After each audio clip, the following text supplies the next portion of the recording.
How do you do, fellow gamers? This is Almighty Goat, and this is something new. This is Magic the Gathering. This is a card game that I've been playing for many years. I'm very passionate about it. I just wanted to share my experiences with building one of my favorite decks, which is my Karn Silvergold deck. I built it for Commander, and so I'll put a couple links in the description explaining what Commander is, and if for those who don't know. And from this point, we're just going to move forward and talk about 3 magic tricks to teach your deck. And since these are colorless artifacts, they will fit in any deck. So the first trick I want to talk about involves Stuffy Doll. It's a 0/1 artifact creature. As it enters the battlefield, choose a player. Stuffy Doll is indestructible, and whenever Stuffy Doll is dealt damage, it deals that much damage to chosen player. And you can tap it to deal 1 damage to itself. Not a bad card on its face. For 5, it seems a little like a little expensive for a 0/1, but is indestructible. But how do we abuse this? How do we make this especially worth our while? We want to get every inch out of this card, and I was looking through my cards, and I found this equipment called Pariah Shield. Pariah Shield reads, all damage that would be dealt to you is dealt to the equipped creature instead. So, we put Stuffy Doll onto the field, we equip Pariah Shield to it. It's a total of 13 mana to do it all in 1 turn, 5 for the creature, 5 for the shield, 3 for the equip. And as a result, any damage dealt to you is instead dealt to Stuffy Doll. And Stuffy Doll deals that much damage to the chosen player. So what we do is we create a bit of a barrier here where your opponents can't deal damage to you. They can only deal damage to the player chosen with Stuffy Doll. Now, if and when that player dies, it's going to become moot. It's not going to work anymore. So you're going to have to bounce Stuffy Doll. You could use a Conjurer's Closet or anything else in your arsenal. Conjurer's Closet's my personal favorite for this because it's an artifact that also goes in any deck. Moving on to number 2 is a personal favorite of mine. Starts with Mycosynthelatus. It's a unique card, but fairly well known. All permanents are artifacts in addition to their other types. All cards that aren't in play, spells, and permanents are colorless. Players may spend mana as though it were mana of any color. Now, we're going to focus on the first ability here, right here. All permanents are artifacts in addition to their other types. That's important. Now we're going to look at Unwinding Clock.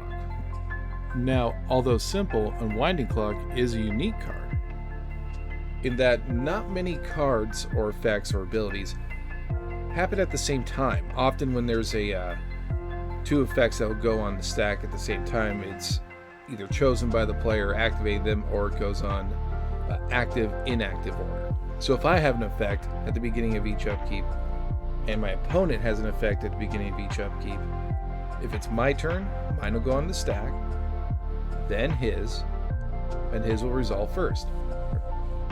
That's how the stack works. Unwinding Clock is unique because it actually happens at the same time. Its effect under this ruling here says, those artifacts untap at the same time as the active player's permanents. You have no choice about what untaps and can't choose to not untap an artifact you control. So it happens at the same exact time. Good, that's important. Because now with Mycosynthelatus, focusing on its first ability, we see that we're going to untap all of our permanents on our opponent's untap step. Now that is strong in and of itself. But how do we make that even stronger? I like to look to older cards to try to get inspiration. And when I was thumbing through my collection, I found a card named Kill Switch. Kill Switch is for 2 and tap all other artifacts. They don't untap during their controller's untap steps as long as Kill Switch remains tapped. So, it goes like this. Let's say we have all 3 of these in play. It's my turn, and at the end of my turn, I'm going to spend 2 and tap Kill Switch. When I tap Kill Switch, all other artifacts are going to tap as well. Because of Mycosynthelatus, that says every permanent is going to tap as well. And so now I'll pass my turn to the next player. They'll begin their turn, and they'll go to the untap phase. They will check to see if kill switch is tapped to see if they can untap their artifacts. It is still tapped. Now, he would untap at this point normally, so Unwinding Clock will activate and untap all of my permanents, leaving his field entirely tapped out for the remainder of the turn, which is the entire turn. At the end of that player's turn, I will then tap kill switch again, tapping all artifacts in play, move to the next opponent, and the same thing, wash, rinse, repeat. The same thing happens again for each opponent. What you need to do is to remember not to tap kill switch at the end of your opponent's turn, who's right before your turn, because your Unwinding Clock will not untap your artifacts on your turn, and kill switch will keep your field tapped. You just need to be careful about that. But other than that, this is a bit of a soft lock for the game. There's not a whole lot that can take care of this that your opponents are going to have in hand. Whatever they have is going to need to be either in play already, some sort of sacrifice this creature, destroy target artifact, or something similar, or they're going to need one land in their hand and a 1 casting cost spell that can destroy an artifact. Other than that, you've soft locked the game in your favor. And the last magic trick I want to teach you guys is involving my commander for the deck, Karn Silvergold. He's pretty basic.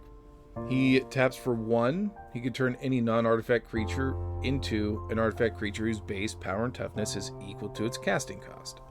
So if we had a Thrawn Dynamo in play, for 1 mana, that Thrawn Dynamo becomes a 4/4 artifact creature token until end of turn.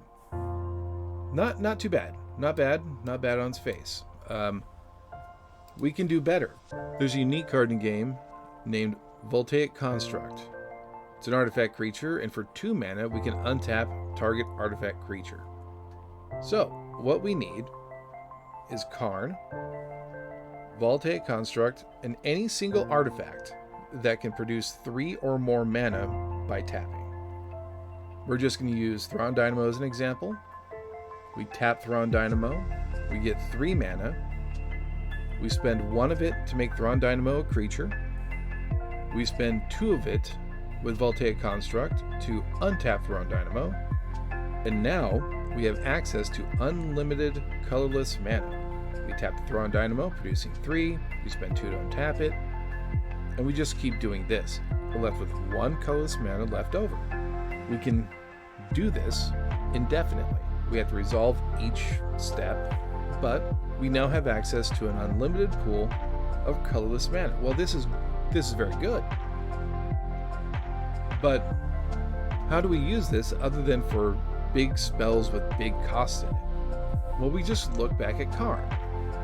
Karn takes 1 mana, makes any artifact an artifact creature. And Voltaic Construct is going to be able to untap any artifact indefinitely. And it does not take much of a challenge to find out where that's going to be abusable. It doesn't take much work to find a good artifact to tap and untap indefinitely. Mirror Turbine, an unlimited number of 1/1 mirrors. Lux Cannon, we tap it to put a charge counter on it, we untap it, we do this 3 times, and then we use its second ability, tap, remove 3 charge counters from it, destroy target permanent. With this alone, you can destroy any non-indestructible permanent that you want. That in and of itself doesn't win you the game, but it certainly puts you on track for it. And those are my 3 magic tricks to teach your deck using artifacts. If you like this video, please leave a comment, maybe a like and subscribe, and I'll see you in the next video. Bye-bye.